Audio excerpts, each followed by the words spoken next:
Hey everyone, it looks like JP just released a new saga called Grim Stella and the Six Witches Part 2. As the first unit, it's gonna be called Aristela Orbis.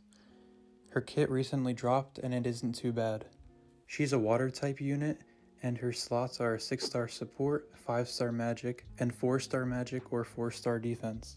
Definitely not terrible slots, especially the support slot, although it's not really the greatest for her role, which I'll explain in a little. For her skill, it has a 13-second CT, and for 7 seconds, it reduces the enemy's evasion rate by 20%. As far as evasion reduction skills go, this actually isn't the worst since it has around a 50% uptime, and it will definitely make an okay difference on high evasion bosses, although generally, it's going to be mostly useless. For her arts, it does 17,000 water damage magic and 2,000 break, and for 15 seconds, it increases all allies' arts gauge by 4. The arts gen is also type B. As far as team-wide arts gen goes for arts, this is busted since this is what most units do for their true arts for only the cost of 100 arts. The only downside is that it's type B, so you'd need to use this art over units like Emperor, Haruto, or Juno. But in teams where you won't be using any of these units, she's gonna definitely be a huge help to make the team flow. Moving on to her true arts, it's a 40,000 water damage magic and 8,000 break true art, and for 15 seconds, it reduces the enemy's magic resist and break resist by 80%. A really strong break resistance debuff that when combined with her 8,000 break true art will allow her to deal a ton of break. Also, the 80% unconditional magic resistance is also wild, since she'll not only increase her magic damage, but the damage of any other units on the team, meaning that she's not focusing solely on breaking. For her super arts, it does 80,000 water damage magic and 3,000 break.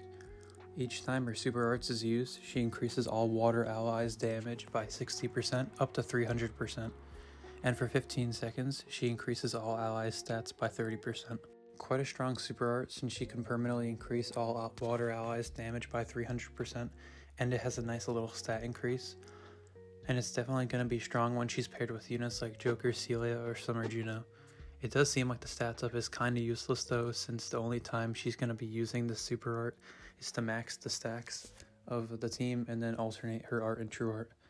But the damage up for water allies is nothing short of strong, since it gives a damage buff equivalent to Joker Celia's passive, with no conditions on it.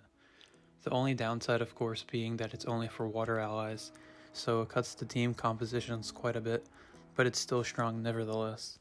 As for her passives, she increases her damage and break power against enemies with 50% or more HP by 30%. Definitely a really nice break power buff, although it's a bit small, and she does lose it after some time. The damage buff is negligible though, since she's not really that great of a damager, especially with how high her modifiers are. She increases her damage against enemies and break by 70%.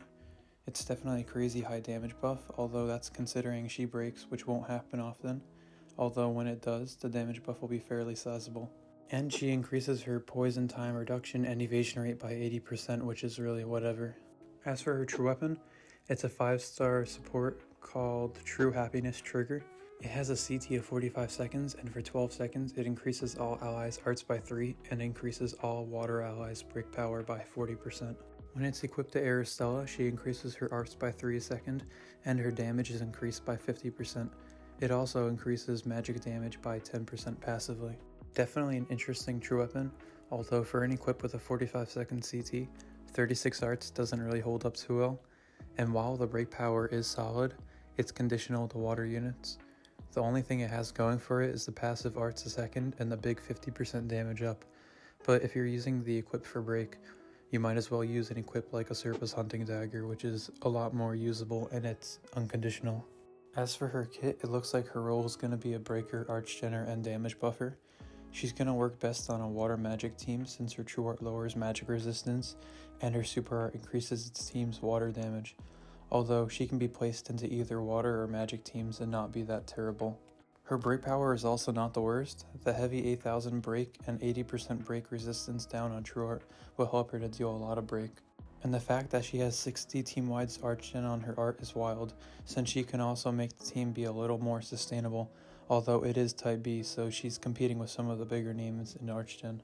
It looks like she'll be at her best on water magic teams that need to break the boss, although she's also perfectly fine a damage buff if break isn't needed since the magic resist down and water damage up is wild. But if you're using her for break on a team that doesn't have water or magic units, her reliance on being an insane support breaker heavily falls, since she's now reduced to an above average breaker. And in this case, you're probably better off using better breakers like Platina or Duke.